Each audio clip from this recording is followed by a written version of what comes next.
기뻐하는 나라 하나님의 공생이 되었습니다. 예수님이 마태복음 3장에서 물 세례, 물 침례를 받으셨는데 예수님이 공생의 막바지에 누가복음 12장 49절에서 나는 나의 아들 세례가 있다고 말씀하셨습니다. 이미 물 세례를 받으신 예수님이 받을 세례가 있다고 말씀하셨는데 여기의 세례는 예수님이 십자가에 죽으시고 부활하시는 것을 가지고 있습니다. 예수님의 간절한 소원이 여기 기록이 되어 있는데 내가 물을 땅에 던지려고 한 거니 예수님은 세상에 오신 목적이 물을 땅에 던지기 위해 오셨다고 말씀하셨습니다. 그리고 이 물이 이미 굳었으면 내가 무엇을 원하리요? 물이 굳었으면 더 이상 원할 것이 없을 것이다. 주님의 간절한 소원은 불이 붙는 것이었습니다. 그리고 예수님께서 이 불이 붙기 위해서는 예수님이 받을 세례가 있다고 말씀하시고 그 이루기까지 나의 답답함이 어떠하겠느냐. 여기에 세례는 십자가에 죽으시고 부활하시는 것을 가르치고 있습니다. 예수님의 죽으심과 부활하심이 세례입니다. 예수님은 물속에 들어가신 것은 이제 공생의 후에 십자가에 죽으실 것을 전제하고 물속에 들어가신 거예요. 그래서 예수님이 물속에 들어갔다 나오신 것은 십자가에 죽으시고 부활하실 것을 그림자로 보여준 것이고 이제 실제로 십자가에 죽으심과 부활하심에 나가 있기 때문에 답답한 마음을 이렇게 표현했습니다. 예수님이 죽으시고 부활하신 이후에 오순절에 성령이 강림하셔서 예수님의 제자들을 영혼에 복음에 불이 붙었습니다. 그리고 짧은 시간 내에 그 당대에 로마까지 복음이 전해졌던 겁니다. 예수님이 죽으시고 부활하심으로 실제로 불이 땅에 던져졌고 그 오순절에 시작된 성령의 불길이 지금까지 계속되고 있는 겁니다. 그래서 예수님께서 지금도 간절히 원하시는 것은 각각의 사람 문화 속에 불이 붙는 것을 간절히 원하시는 겁니다. 예수님이 십자가에 죽으시고 부활하시는 것이 세례라고 말씀하신 것처럼 신약시대에 예수님의 죽으심이 내 죽음이 되고 예수님이 십자가에 죽으신 자리가 바로 내 죄가 심판받은 자리고 그래서 예수님의 십자가 죽음에 참여한 사람은 영원히 세례받은 사람과 동일합니다. 그래서 골로새서 2장 11절에 너희가 세례로 그리스도와 함께 장사한 바 되고 또 죽은 자들 가운데서 그를 일으키신 하나님의 역사를 믿음으로 말미암아 그 안에서 함께 일으키심을 받았느니라. 그래서 예수님의 십자가의 죽으심과 부활하심의 의미를 영혼 속에 확실하게 깨닫고 믿는 것을 세례의 침례라고 하신 겁니다. 그래서 영혼의 침례가 이루어진 사람, 그 사람이 하나님과 모든 사람이 보는 앞에서 외적으로 공표하는 것이 바로 물세례가 되겠습니다. 그래서 예수님은 십자가에 죽으실 것을 전제하시고 물속에 들어가셨고 신약시대 크리스찬들은 예수님의 십자가에 죽으심과 부활하심의 의미를 확실히 깨닫고 영혼의 세례가 이루어진 사람이 이제 물속에 들어가게 되는 겁니다. 그래서 이제 주님께로 구원함을 얻은 사람은 영혼의 구원이 이루어진 사실을 외적으로 표현하는 물신례를 받게 되겠습니다. 예수님이 마가복음 15장에서 너희는 만민에게 복음을 전파하라. 믿고 세례를 받는 사람은 구원을 얻을 것이고 믿지 않는 사람은 정죄를 받으리라. 복음을 믿고 그 다음에 침례를 받는다고 말씀하셨습니다. 그래서 침례 받는 순서는 복음을 먼저 믿고 그 다음에 물침례를 받는 것이 순서가 됩니다. 마태복음 28장에서 예수님께서 하늘과 땅에 모든 권세를 내게 주셨으니 그러므로 너희는 가서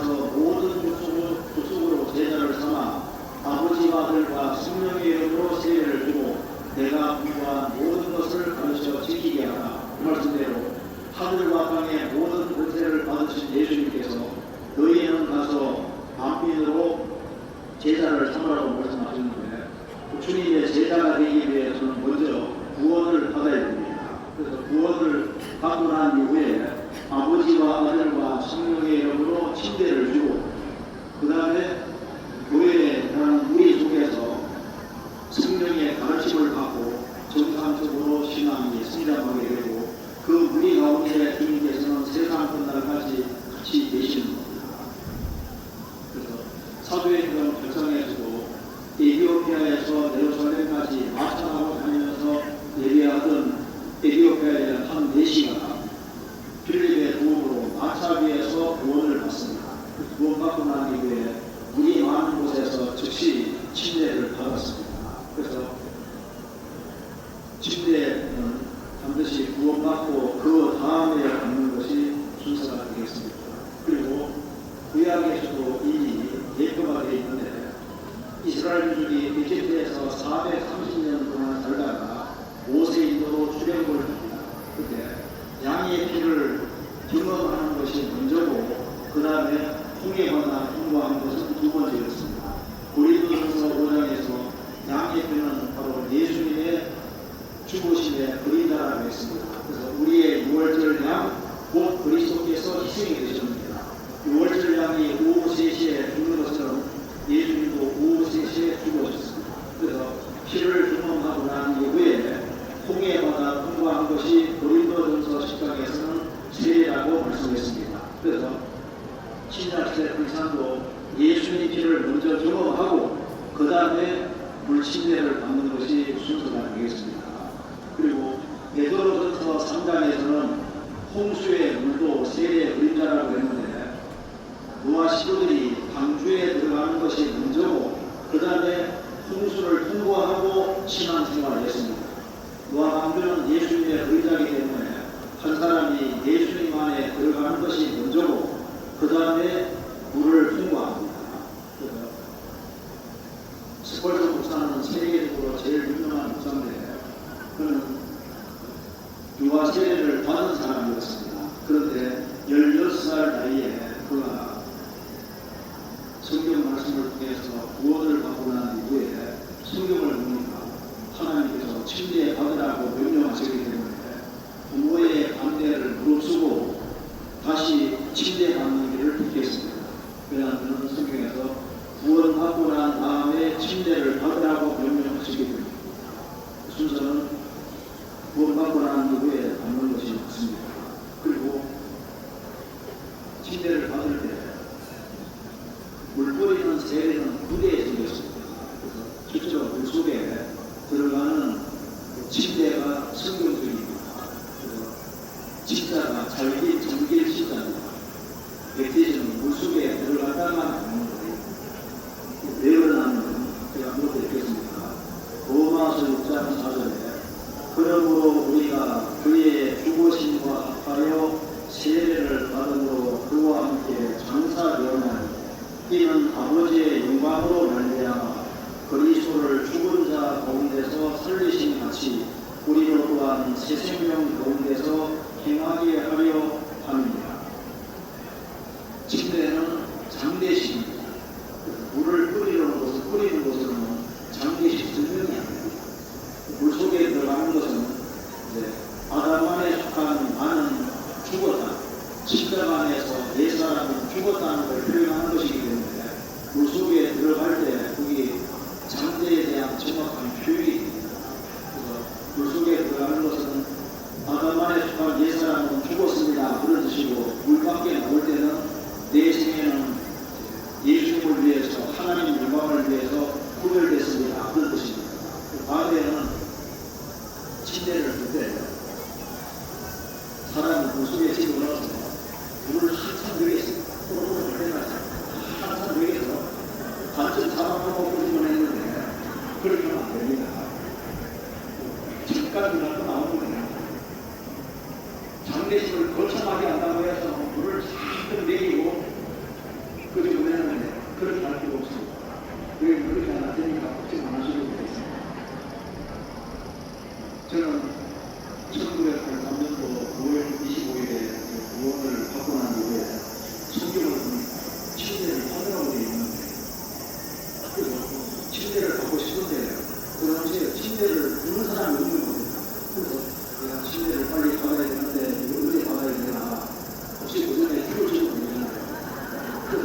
죽음 건너가 주님한테 갔을 때 왜 침례 안 받고 왔냐 그 말을 할까봐 침례를 빨리 받아야 되는데 그 생각을 많이 했습니다. 물론 침례 받고 안 받고가 천국하고 지옥 가는 문제는 아니지만 구원받은 것이 주님이 받으라고 명령하시기 때문에 그걸 안 받으니까 항상 마음에 집중하는 거예요. 그래서 침례식이 있기를 아주 간절히 원했는데 수양기가 있어서 침례식을 하게 된 겁니다. 그래서 그런 줄을 섰죠.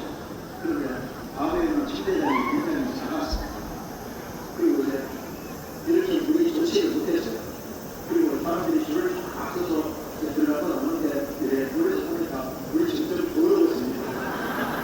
그래서 들어갈 때가 말아야 되나 그런데 하나님 말씀이시니까 그래서 들어가서 침례를 받고 나오는데 너무 감사했어요. 왜냐하면 내가 하나님 말씀을 순종해다 그런 마음이 들어서 너무 감사했어요. 구원받고 즉시 침례 받는 것이 성경입니다. 그걸 여기서 왜 침례를 받아야 되느냐? 이 우주 만물을 창조하신 주께서 우리를 위해서 죽으시고 부활하시고 우리 죄를 대속하신 주님께서 명령하신 명령입니다. 침례는 선택이 아니라 명령입니다. 구원받은 사람은 반드시 받으라고 명령을 드렸습니다.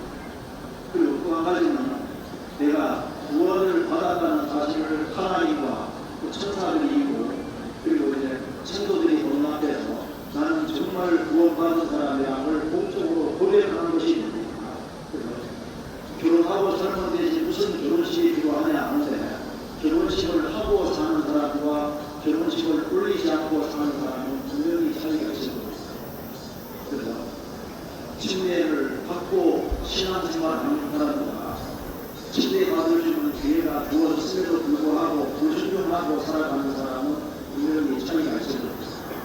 그래서 주님께서 명령하셔도 내가 참된 신앙을 가졌다는 것을 왼쪽으로 불표하는 것이 되겠습니다.